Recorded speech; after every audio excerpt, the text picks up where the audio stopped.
Hello students, BA Part 1 Sociology. Okay, so today our topic is Culture and Personality, संस्कृति तथा व्यक्तित्व.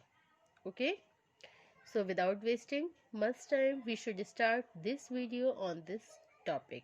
Okay guys, so in the words of the Ritter and Hart, Ritter और heart के शब्दों में, समाज मनुष्य को पशु जीवन से अवश्य अलग करता है, लेकिन इस बात का निर्धारण संस्कृति ही करती है कि व्यक्ति के व्यक्तित्व का रूप किस प्रकार का होगा. वास्तव में संस्कृति एक सीखा हुआ व्यवहार है. इसके अंदर हम सभी प्रकार के आइडियाज, नॉर्म्स एंड मटेरियल्स को भी सम्मिलित करते हैं. ओके गाइस,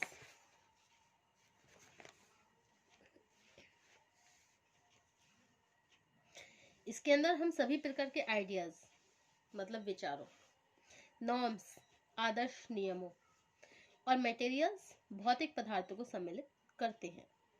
इसका तात्पर्य है कि संस्कृति ही व्यक्ति की वास्तविक अभिव्यक्ति है. ओके, किसी समाज के सदस्यों का व्यक्तित्व किस प्रकार का बनेगा, यह बहुत कुछ समाज की संस्कृति पर ही निर्भर होता है. व्यक्तित्व और संस्कृति के संबंध को देखने से पहले एक बार पुनः स्पष्ट कर लेना जरूरी है कि व्यक्तित्व के अंदर हम किन किन गुणों का समावेश करते हैं. व्यक्तित्व का संबंध व्यक्ति के उन सभी विचारों, मनोवृत्तियों, मूल्यों, आदतों और व्यवहारों से है जो इसकी दैनिक क्रियाओं में स्पष्ट होते हैं. व्यक्ति अपने साथियों और सामाजिक अंतरक्रियाओं के माध्यम से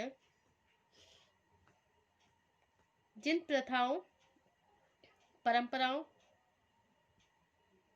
और कार्य विधियों को प्राप्त करता है, वे उसके व्यक्तित्व का अभिन्न अंग बन जाती हैं.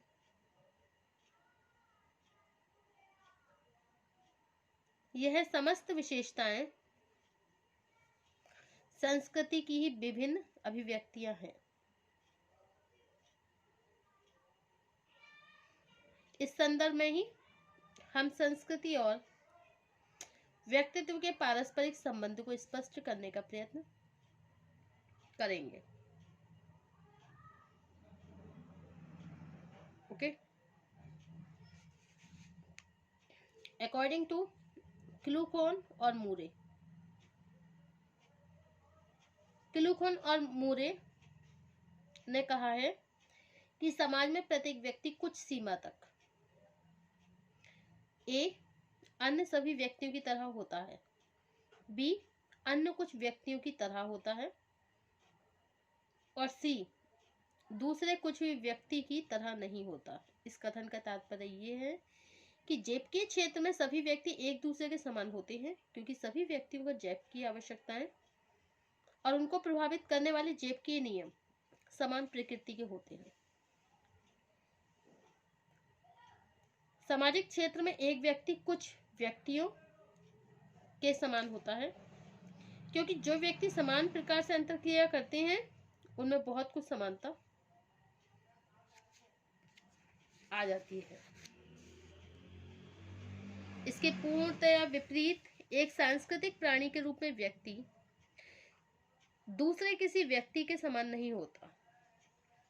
संस्कृति को ग्रहण करने की मात्रा के अनुसार प्रत्येक व्यक्ति के व्यवहार में कुछ न कुछ अंतर अवश्य आ जाता है.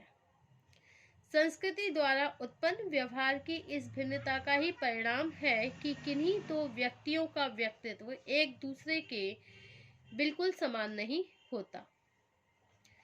इससे स्पष्ट होता है कि व्यक्तित्व के निर्धारण में संस्कृति का प्रभाव सबसे अधिक व्यापक है. ओके, इस दृष्टिकोण से व्यक्तित्व से संबंधित कुछ प्रमुख गुणों के विकास में संस्कृति के प्रभाव को निम्नांकित रूप से देखा जा सकता है. संस्कृति का यही प्रभाव व्यक्तित्व तथा संस्कृति के घनिष्ठ संबंध को स्पष्ट करता है.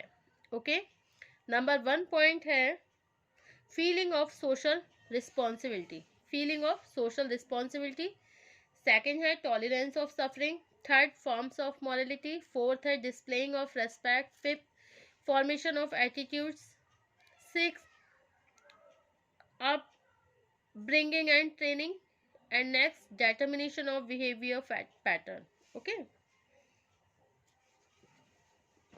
so number 1, feeling of social responsibility, उत्तरदायित्व की भावना. Okay, व्यक्ति समूह के दूसरे सदस्यों तथा सामान्य व्यक्तियों के प्रति अपने उत्तरदायित्वों को किस तरह निभाता है, वह उसके व्यक्तित्व का प्रमुख अंग है. उत्तरदायित्व की भावना का रूप संस्कृति के द्वारा सबसे अधिक प्रभावित होता है. उदाहरण के लिए मेडागास्कर की टनाला जनजाति में बच्चे को आरंभ से इस तरह का प्रशिक्षण दिया जाता है कि बड़ा होने पर वो अधिक से अधिक उत्तरदायित्वों को पूरा कर सके. इसके लिए उसे आरंभ से ही कठोर अनुशासन में रखा जाता है. इस प्रकार भारतीय संस्कृति के प्रभाव से यहाँ संयुक्त परिवारों के अंदर बच्चे शुरू से ही कठोर अनुशासन में रखे जाते हैं तथा सामाजिक उत्तरदायित्व को पूरा करने के लिए उन्हें तरह तरह से प्रशिक्षण भी दिया जाता है. इसके परिणाम स्वरूप भारत के निवासियों में अपने माता पिता, परिवार के सदस्यों, मित्रों और अन्य व्यक्तियों के प्रति जो भी उत्तरदायित्व की भावना होती है वो सबसे ज्यादा पाई जाती है. वह यूरोप के लोगों के व्यक्तित्व में देखने को नहीं मिलती है. इसका तात्पर्य है कि संस्कृति के उत्तरदायित्व की भावना का निर्धारण करके व्यक्तित्व को एक विशेष रूप प्रदान करती है.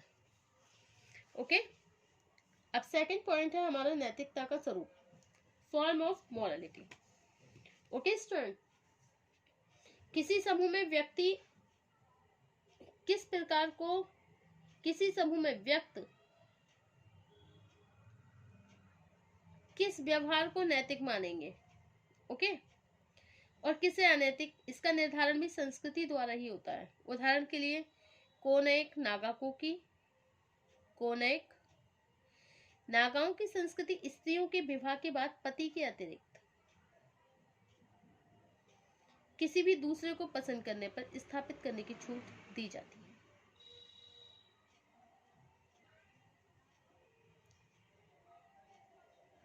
इसके फलस्वरूप कोनैक नागाओं के व्यक्तित्व में यौनिक स्वतंत्रता के आधार पर किसी प्रकार के तनावों का समावेश नहीं होता. दूसरी ओर हमारी संस्कृति यौनिक पवित्रता को व्यक्तित्व का सबसे महत्वपूर्ण अंग मानती है. यही कारण है सांस्कृतिक भिन्नताओं के कारण जनजातीय तथा दूसरे समाजों में नैतिकता का स्तर एक दूसरे से काफी भिन्न देखने को मिलता है. नेक्स्ट पॉइंट है कष्ट सहने की क्षमता, टॉलरेंस ऑफ सफरिंग.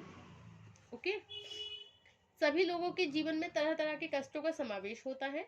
इन कष्टों को जो भी व्यक्ति जितनी स्वाभाविकता और निर्भीकता के साथ सह लेता है उसका व्यक्तित्व उतना ही सहनशील बन जाता है. ओके,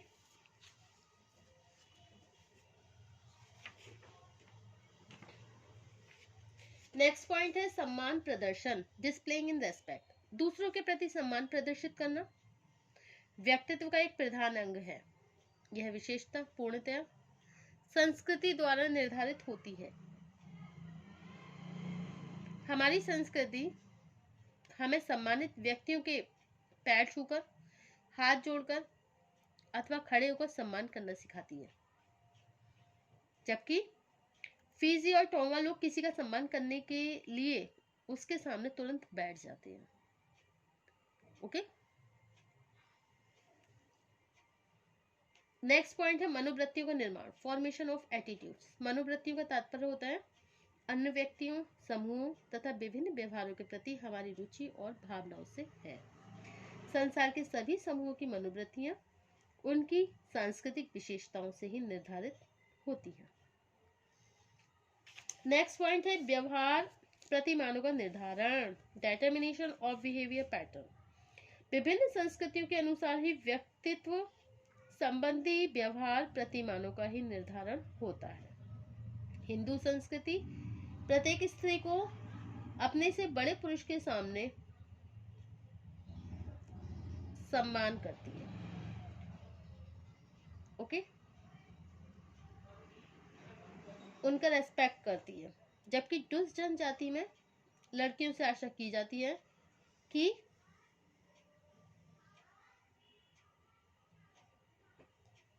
वह पुरुषों से बात करते समय एक आंख बंद किए रहें। दोनों आंखें खोलकर बात करना अशिष्टता समझी जाती है। ओके, नेक्स्ट पॉइंट है पालन पोषण तथा प्रशिक्षण, अपब्रिंगिंग एंड ट्रेनिंग। बच्चे का आरंभ जिस प्रकार पालन पोषण तथा प्रशिक्षण होता है, उसका व्यक्तित्व भी वैसा ही बन जाता है। पालन पोषण तथा प्रशिक्षण के तरीके पूर्णतया समूह की संस्कृति से संबंधित होते हैं। ओके, सो लास्ट है आपका कंक्लूजन, निष्कर्ष।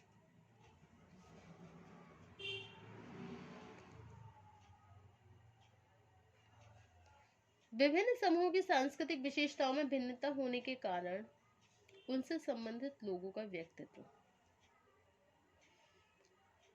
एक दूसरे से भिन्न होता है। इन सांस्कृतिक विशेषताओं को एक समूह के विभिन्न सदस्य भी भिन्न भिन्न मात्रा में ग्रहण कर पाते हैं। यही कारण है कि एक समूह के अंदर भी सभी लोगों का व्यक्तित्व एक दूसरे से भिन्न हो जाता है।